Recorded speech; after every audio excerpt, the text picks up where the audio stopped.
Good afternoon and welcome back to another ironic introduction to another video. Today, Alliance Wars compensation came in. This is something that I know a lot of people were waiting on. And from what I've seen, it does look like at least the loyalty is kind of prorated to some degree. I'm not really sure what the metric is for that, but I am under the impression some people are getting different amounts.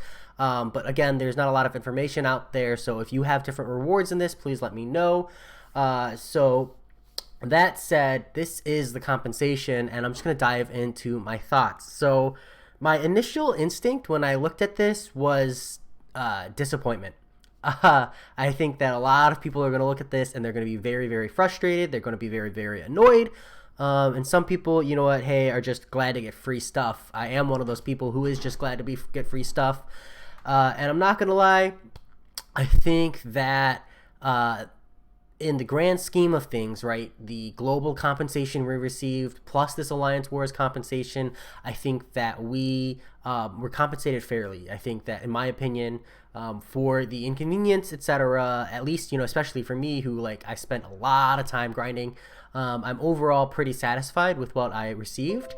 I just think it was handled really, really poorly. I think that separating it into this like multifaceted compensation really screws up with the player perspective. And so to an extent, it's not about just what you give, but how you present it, right?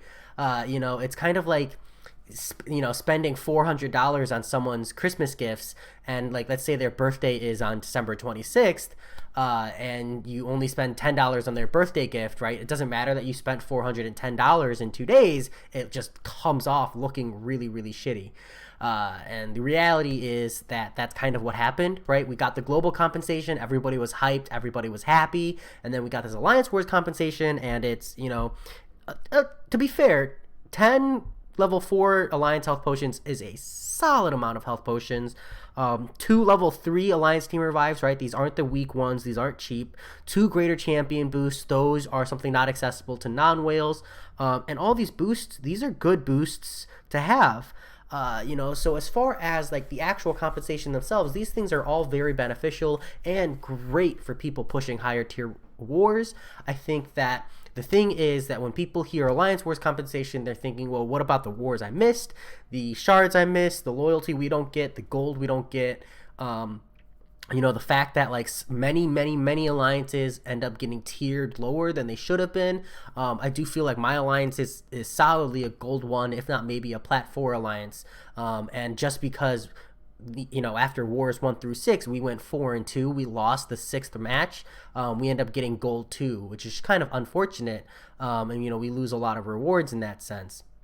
And, you know, my alliance isn't even taking the brunt of it. You know, we're a semi-serious alliance, but more competitive alliances that maybe had like a bad run, like maybe they went 3-3 or 2-4, but would have had plenty of time to turn things around, they get even shorter ends of the sticks.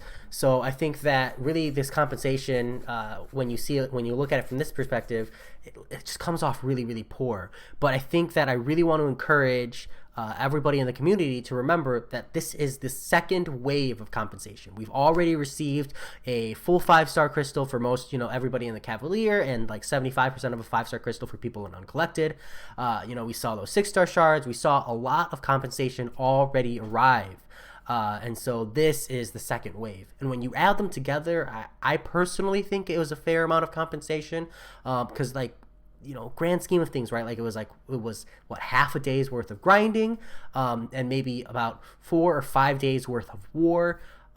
So I think that overall, I think the compensation was good. I just think that they needed to send it all out in one big package saying, this is for the bugs, this is the inconvenience, we apologize, instead of sending out, you know, in 2 packages like this, because that's where it leaves that bad taste in the mouth. So that's my thoughts. I know that a lot of people have a lot of thoughts on these. You know, feel free to share and talk me through it, because I know that some people are still going to feel like they really got screwed, and, you know, I totally agree. Like, it just really depends on where you are and what your alliance is doing. For some people who are competitively pushing, you definitely got a short stick here. This is almost an insult. But for people like me who are like only semi-serious, this we came out pretty good. So it's tough, and just remember that from Kabam's perspective, they gotta cater to both sides. Because remember that people who barely play this game, only log in, once or twice a day, are still getting this compensation.